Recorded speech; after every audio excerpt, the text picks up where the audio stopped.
We try and bring together these different entities and give them a perspective on how it's like to operate in the joint environment. I have a slugger. He's tracking the vehicles that left here. Yeah, I got you, Lima Charlie. Request you bring Wild Goose 65 into HLZ1. We're currently going to be... These guys are getting ready to go to war. Some of them will be deploying out very shortly, and we want to give them a taste of what they might see here in the next coming months.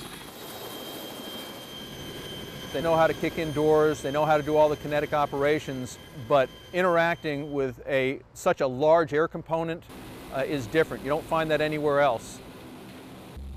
All the air assets really lends to the realism of it, particularly realistic in the way we operate in Afghanistan. And can you confirm that Goose 65 is currently en route to this location? It's important because my team's getting ready to go to Afghanistan, so it's important for us to get back into the swing of things. We have a lot of new guys on the team who are going to benefit greatly from this exercise. Each guy will now he's going to understand in his head what those air assets are capable of and what's happening at all times. So, because we have so many different JOAs and so many different geographic areas, we can offer things like triple canopy, riverine operations, desert.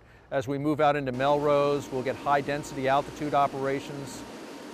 Obviously, we've got, tropical and subtropical areas. We've got littoral areas that the Navy's especially interested in, and the Air Force. And we can offer all that in one training venue. The last 10 years, many of our units, quite frankly, have probably looked with less excitement about going to an exercise because they're getting their operational training while they're deployed. As operations wind down, there's going to be less and less real-world training opportunities to hone your skills. Hey, let me get 2 guys per room, everybody enter a room, and start doing a methodical search of this area. So you're going to have to rely more on exercises. Telephones, food, bread, nothing really. We have JTACs controlling virtual aircraft, which is they're on the ground live, and they're controlling simulators, dropping simulated munitions. Spooky 47 Spark 14, continue. Our goal is to make it so seamless that they don't know the difference. In other words, we can take the virtual and the constructive entities, put it together with live folks on the ground and live aircraft in the air, meld that together so it looks like the operation is going forward as you would see it in real world.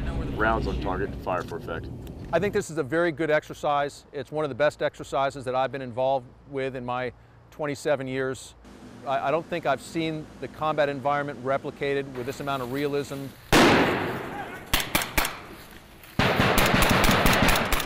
And this amount of actual free play.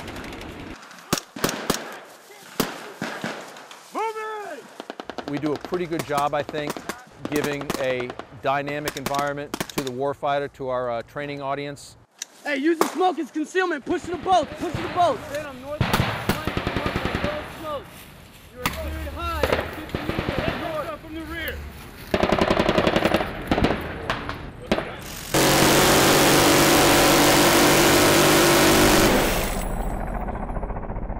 A lot of what goes on in Emerald Warrior is perishable.